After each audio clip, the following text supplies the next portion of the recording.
ఓం లక్ష్మీ నరసింహాయ నమః.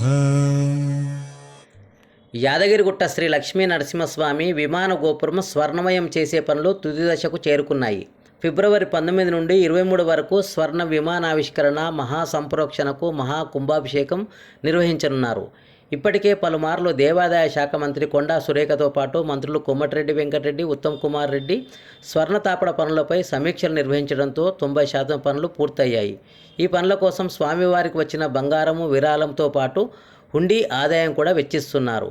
Nano technology ప్రకారం 50 ఏళ్ల గ్యారంటీ వస్తుంది.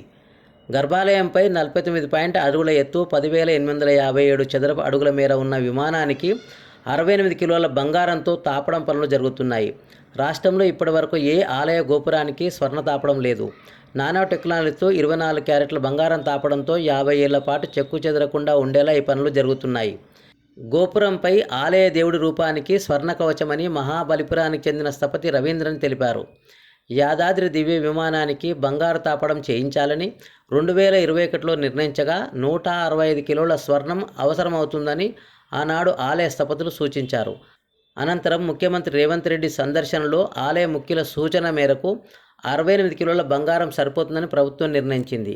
మహాబలిపురంలో రాగి తొడుగులు తయారు చేసే చెన్నైలోని స్మార్ట్ క్రియేషన్స్ కంపెనీ ద్వారా స్వర్ణ కవచాలను సైతం గోపురానికి ఏర్పాటు చేశారు. గంగా, యమున, కృష్ణ, గోదావరి, తుంగభద్ర, నర్మద నదుల జలాలతో 23న విమానానికి మహాసంప్రోక్షణ చేయనున్నారు. ఎన్నికల కమిషన్ అనుమతిస్తే కార్యక్రమంలో ముఖ్యమంత్రి పాల్గొనే అవకాశాలున్నాయని దేవస్థానం ఈవో చెబుతున్నారు.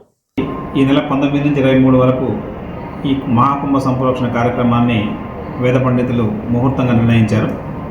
19 నుంచి 23 మధ్యలో 5 రోజులు నరసింహ హోమం జరిపి 23 ఉదయం 11:54 మహాకుంభ సంప్రోక్షణ ద్వారా స్వామివారి విమాన గోపురాన్ని స్వామికి అంకితం చేస్తారు. ఆ రోజు భక్తులెల్లరూ కూడా వచ్చేసి ఈ కార్యక్రమంలో పాల్పంచుకోవాల్సిందిగా కోరుతున్నాం. దానికి సంబంధించి ఇప్పటివరకు మొత్తం బంగారం 68 కేజీల బంగారాన్ని ఉపయోగించాం ఈ పనుల కోసం. అదేవిధంగా ఇది పంచతల గోపురం, 50.5 అడుగుల ఎత్తులో ఉన్న గోపురం. భారతదేశంలో అతిపెద్ద విమాన గోపురం ఇదే. ఇది స్వామివారు వెలిసిన మూలవరుల వెలిసిన కొండకు కరెక్ట్గా పైన ఉంటుంది ఈ విమాన గోపురం. దీన్ని ఈ సమయంలో మనందరం ఉన్నాం. ఈ విమాన గోపురాన్ని ఆవిష్కరించే సమయంలో మనందరం ఉన్నాం కాబట్టి వీలు చూసుకొని ఈ కార్యక్రమంలో అందరూ పాల్గొనండి. దేవస్థానం తరపున అన్ని సౌకర్యాలు ఏర్పాటు చేయడానికి మేము ప్రణాళికలు తీసుకున్నాము జిల్లా కలెక్టర్ గారి సహకారంతో. ఆ రోజు 4 మాడ వీధుల్లో ప్రత్యక్ష ప్రసారం ద్వారా ఎల్సీడీ అరేంజ్ చేసి లైవ్ స్ట్రీమింగ్ ఇస్తాము. డైరెక్ట్గా చూసే వాళ్ళకి డైరెక్ట్గా కనబడుతుంది. కొండ మీద రాలేని వాళ్ళకి కింద కూడా బస్టాండ్లో, కమాన్ దగ్గర, మిగతా వ్రత మండప ప్రాంతాల్లో కూడా ఏర్పాటు చేయడం జరిగింది.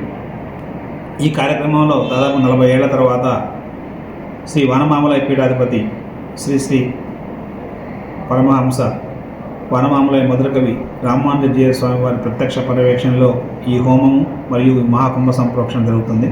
వారు 40 ఏళ్ల తర్వాత యాదగిరిగుట్టకి మేం చేస్తున్నారు వశిష్ఠులతో సహా. వారి ప్రత్యక్ష పర్యవేక్షణలోనే ఈ క్రతువు మొత్తం కూడా పూర్తి చేస్తాము. అదేవిధంగా వచ్చిన భక్తుల కోసం మంచినీళ్ళు సౌకర్యము ఎక్కువ సంఖ్యలో ఏర్పాటు చేస్తున్నాము. పరిశుభ్రంగా ఉండేట్టు శానిటేషన్ సిబ్బందిని కూడా ఎక్కువ మందిని నియమించుకుంటున్నాము. అదేవిధంగా వచ్చిన భక్తులకి ఆ రోజు 1,00,000 మంది వరకు ఉచితంగా పులిహోర వితరణ చేయాలని కూడా ప్రభుత్వం ఆదేశంతో నిర్ణయం తీసుకోవడం జరిగింది. అంటే సామాన్య భక్తులు ఎవరూ కూడా ఇబ్బంది పడకుండా ఈ కార్యక్రమంలో పాల్గొని, ఈ పవిత్ర కార్యక్రమంలో పాల్గొని స్వామివారికి కృపకు పాత్ర కావాలని కోరుతున్నాం. అదేవిధంగా ఈ విమాన గోపురానికి దేవస్థానం డబ్బులే కాకుండా చాలామంది వితరణశీలు డొనేషన్స్ ఇచ్చి ఉన్నారు. అట్లా డొనేషన్లు ఇచ్చిన అందరినీ కూడా మేము లేఖల ద్వారా వాళ్ళకి తెలియపరుస్తున్నాం. మీ ఇచ్చిన డొనేషన్ తోటి విమాన గోపురం పూర్తి చేశాం. అదేవిధంగా దేవస్థానం డబ్బులు కూడా కొన్ని ఉపయోగించాం. కాబట్టి మీరు కూడా ఈ కార్యక్రమంలో పాల్గొన్న అందరికీ కూడా లేఖలు రాస్తున్నాం. అందరినీ గౌరవించుకుంటాం. కాబట్టి ఈ కార్యక్రమంలో రాష్ట్రం నలుమూల నుంచి, దేశం నలుమూల నుంచి కూడా వచ్చేసి ఈ కార్యక్రమంలో పాల్గొంచుకోవాల్సిందిగా కోరుతున్నాం. ఓం లక్ష్మీ నరసింహాయ నమః.